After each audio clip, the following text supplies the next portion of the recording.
Hi, and welcome back to Leia's Library. Find yourself a cozy corner. Whoa, don't spill your tea. And let's get started. Today we will be doing our February wrap-up. I am getting it done nice and on time this month, because February ended like 2 days ago. My time. So yeah, let's get into it. Also, so I know I said that from now on I would be trying to put content warnings at the beginning of each book.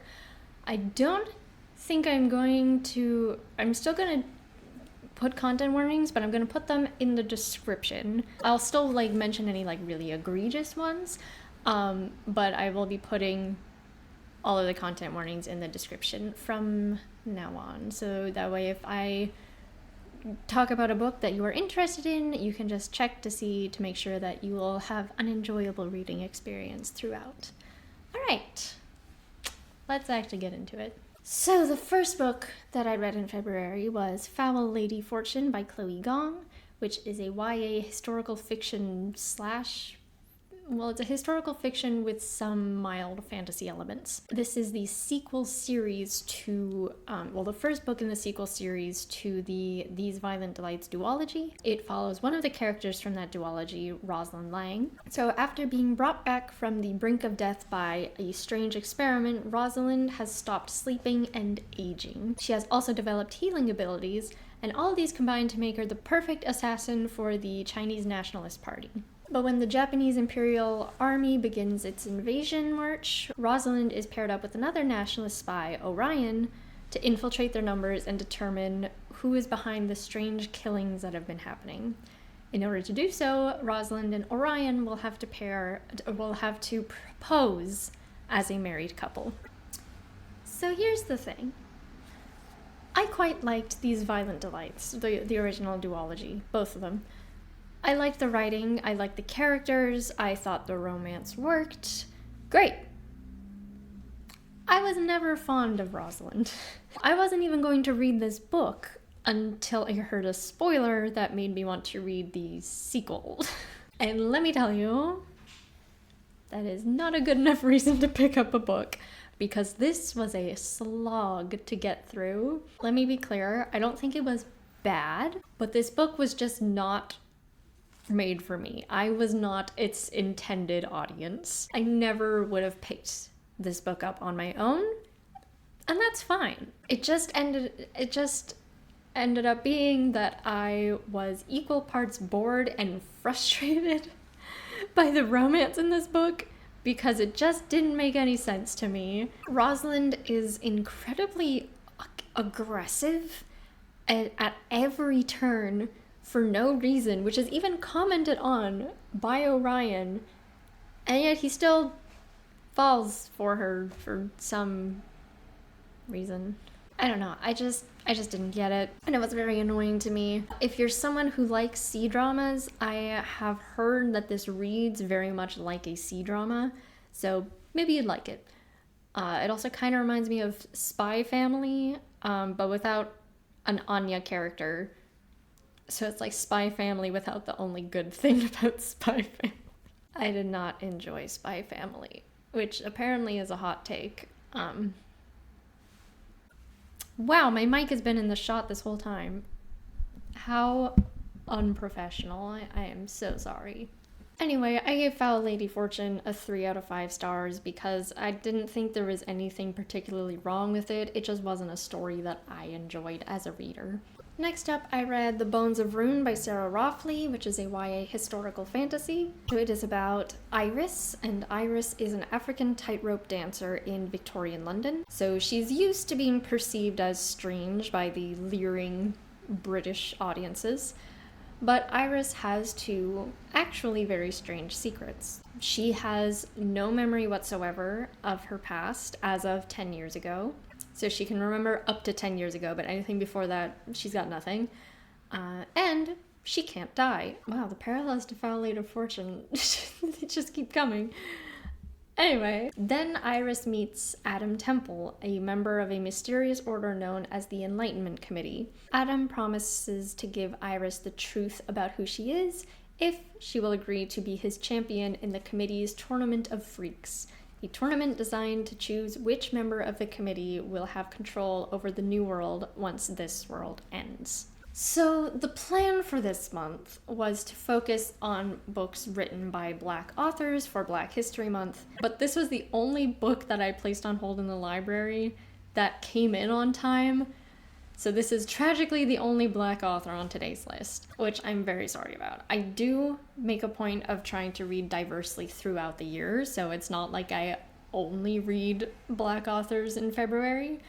But for specific months, I do try to, shine a more focused light on certain groups. So for AAIP month, I try to read from books by Asian American authors. For Pride month, I try to read queer books, things like that. And this month, I completely failed to do that, and I do apologize. I'll be more on the ball next year, and I will reserve books further in advance. Anyway, onto this book. It's very YA, and what I mean by that is it's very edgy.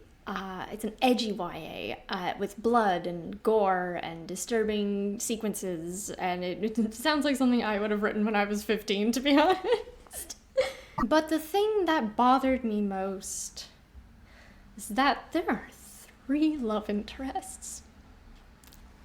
3 for one person. A love triangle is bad enough, in my opinion. But now it's a love square, I guess? Rectangle? Diamond, perhaps? Great. Excellent. And of the 3 love interests, there are the man she's known for 10 years and has formed a pretty steady friendship with, but who is super jealous and tragically pretty bland because he mostly just stands around grumpily. The man who somehow managed to fall in love with her in the span of an hour? Maybe 2? Because they had like a 5-minute conversation. At least he has a personality beyond grumpy milquetoast, but still makes very little sense as a romantic interest otherwise. And the man who has been fascinated by her since he was a child, but who doesn't spend a whole lot of time with her. Like, enough time if you understand that you are reading a YA book, like it would make sense for something to develop, but Iris also says she hates him a bunch, but then is also kind of attracted to him. There was just so much relationship drama.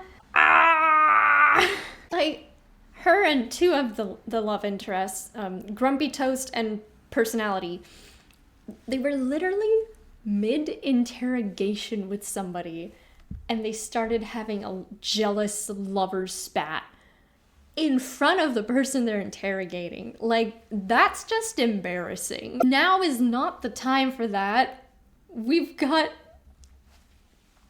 There are lives at stake. And you're gonna do this right here?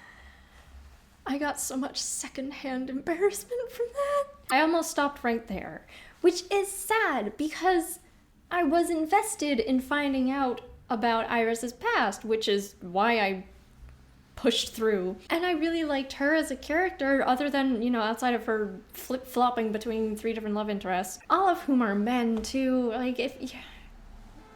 But I really liked, for the most part, I really liked Iris as a character, and like her as an African tightrope dancer in Victorian London. I would have loved to dig into that. And it does dig into that at points, but the whole thing just kept getting bogged down by all these love interests that I didn't care about. So, will I be reading the sequel? I don't know. I would love to know how the plot, rounds out, but I just don't want to sit through 3 men pining after 1 woman. I mean, if you're into love squares, diamonds, rectangles, this is for you. Have at it. I gave it 2.5 out of 5 stars. Next, I read Heart of the Sun Warrior by Su Lin Tan, which is a YA mythology romance. It is the sequel to Daughter of the Moon Goddess, and is the final book in the duology. So for those of you who read the first book, Daughter of the Moon Goddess, you already know that there is a love triangle in that book. And in the initial video I made where I talk about Daughter of the Moon Goddess, I said it wasn't terrible as far as love triangles go, but I still didn't enjoy it. That aspect, I didn't enjoy that aspect. I thought the rest of the book was cute. So, in Daughter of the Moon Goddess, one of the love interests betrays Xingyin in a pretty big way. He does some pretty messed up things to her, from what I recall. But so, one of the love interests, by the end of the book, is mostly out of the picture. So I was relieved. I thought this book would just be plot and the one remaining love interest romance. But guess who shows up right at the beginning of the sequel?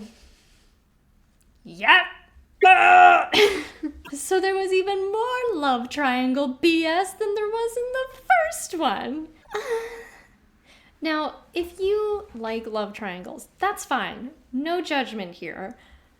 I don't.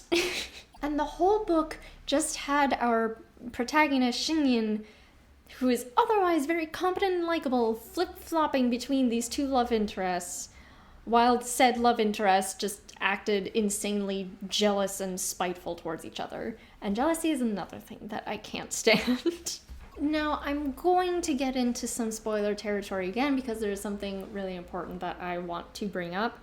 I would love for everyone to listen to it, but I do understand if you absolutely do not want a single spoiler, if you're planning on reading this book. I get it. I'll just say that I gave this book 2 out of 5 stars, and you can move on to the next one if you absolutely don't want to hear anything about this. All right, everyone who wants to be here still here? Great.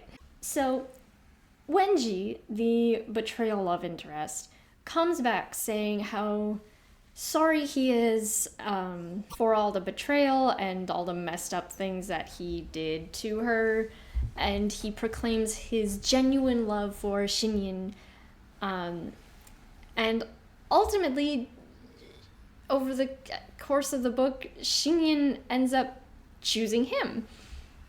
She says towards the end that she realizes that she forgave him long ago because of their history together, and he's the one who has her heart. I have 2 problems with this.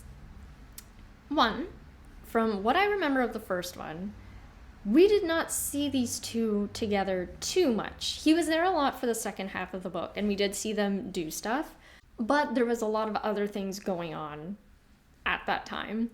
So when Xingyin says that they grew really close together as friends, she's mostly referring to this years-long time skip that happens in the book. You know, the part we as readers didn't get to see. We just come back from the time skip and told that they're very close friends. And I could be getting some of the details wrong. It's been a while since I read this book. I don't remember all of the details, but that's what I remember. And that's just not good enough for me. I'm sorry, for me to believe that you have all this like great history together, because from my perspective as a reader, he was there, you were friends, he did this major betrayal, and then he comes back and you forgive him. I don't know, it just doesn't do it for me. The second thing though is the more important one, and that's that putting this into a YA book almost feels a little irresponsible, because Wenji's betrayal could have parallels to a real-life abusive relationship. And of course, this is all, fictionalized. The betrayal isn't like a romantic thing. But, there are still parallels to be made. When you're in an abusive relationship and they do something terrible, whether that be cheating or being physically or emotionally abusive, and then they come back the next day and they apologize and they say how sorry they are and they tell you how much they love you and they say they won't ever do it again. Here's some big sis Leia advice. They will do it again. Almost certainly. And here's the thing. If this were an adult book, I would have less reservations about it, because everyone is allowed their guilty pleasure. And maybe you're into, sappy, dramatic romances, and that's fine, because as an adult, you have, for the most part, you have enough experience to separate reality from fiction. But this book is written for teenagers, and most teenagers do not have enough life experience to always be able to separate these two things. So when they read a romance where a character does something horrible to their significant other, and they come back saying how sorry they are and pledging their love and like love bombing kind of, and then the other person forgives them and goes back on with the relationship and everything is fine, that seems a little irresponsible, because 9 times out of 10 that's not how these things would work out, and that concerns me. Maybe I'm looking too far into this. Maybe I'm taking it too seriously, but I just want all of my teenage viewers to be safe and happy. Next up, I read Juliet Takes a Breath. Oh, I have it. I forgot I have it! Juliet Takes a Breath by Gabby Rivera, which is a YA LGBTQ+ coming of age contemporary. This is about Juliet Milagros Palante, a young Puerto Rican American lesbian living in the Bronx. She's still figuring out this whole lesbian thing and this whole feminism thing, and when she gets an opportunity to intern with her favorite lesbian feminist author and authority on all things feminism and women's bodies, Harlow Brisbane, I loved this book. This is a birthday gift from a very good friend of mine, and I am so thankful. So much is discussed in this book, like so many really important topics, and it was all just like so well handled and so well formulated and laid out. There's topics like coming out and maybe having less than supportive parents and how to navigate that, discovering who you are, white feminism and its shortcomings, what it means to be a woman, and how some queer spaces can be so inclusive but also still exclusionary to certain individuals. Some of these topics are very uncomfortable truths to read about, but I respected how the author didn't shy away from anything.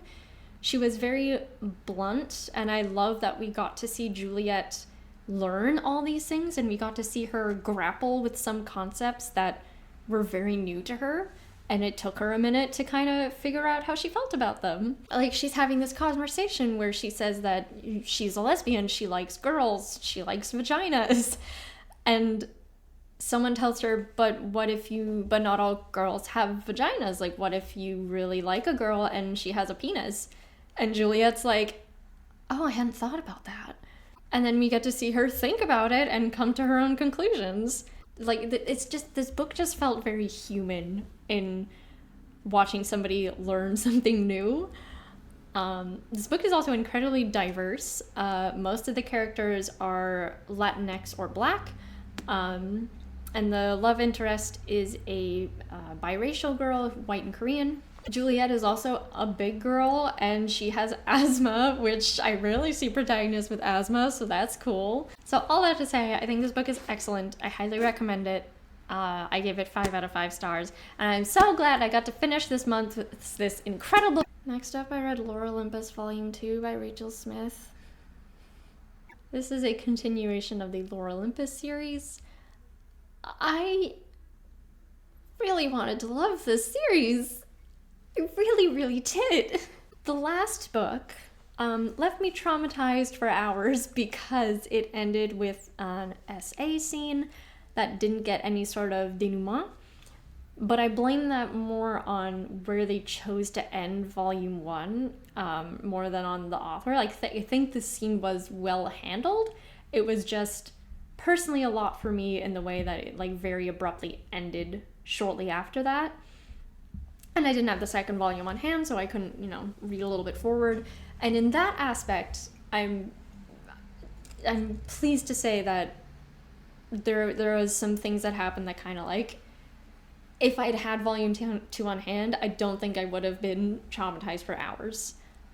So once again, if you are planning on reading these books, either use the webtoon comic, because you can just keep scrolling, or have volume 1 and 2 on hand together so that you can continue reading if essay is something that you are sensitive about. But anyway, sorry. But because the first one ended on such a kind of triggering moment for me, I think I kind of forgot a lot of the details. So I learned in this book that Persephone is 19 and Hades is, 2,000 years plus or something. And big age gaps in couples is an automatic ick for me. It makes me so uncomfortable, but I was willing to keep giving it a chance, even though it made me super uncomfortable,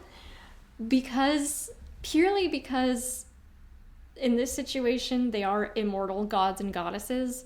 So I do feel like after a certain point, age becomes a little irrelevant anyway if you're going to live forever. But then she becomes his employee. So not only is there the power imbalance of them being two radically different ages, but then there's the major power imbalance of him being her boss. That's two super uncomfy things for me. So nope. And to be fair to this series, this volume did end with Hades kind of more or less breaking off any potential thing he could have had with Persephone, because she's his employee. But this is still the Hades and Persephone myth. Like, I know they're going to end up together, and now I'm just super uncomfortable about it. I don't think I'll be continuing unless I am given a very good reason to. I also gave this 2 out of 5 stars. And those are all the books that I read in February. Let me know what you read in February. If I had to choose a favorite, obviously it would be Juliet Takes a Breath. Hands down, it was the only really good book I read this past month. My least favorite? Probably The Bones of Ruin, or maybe Heart of the Sun Warrior. Heart of the Sun Warrior. I was the least interested in it. If you'd like to find me elsewhere, you can find me on Instagram as Leia Like the Princess, where you can also find my little embroidery and art store, Moonlit Cat Creations, or you can go directly to its website at moonlitcatcreations.com. Thank you so much for watching, and until next time, stay cozy.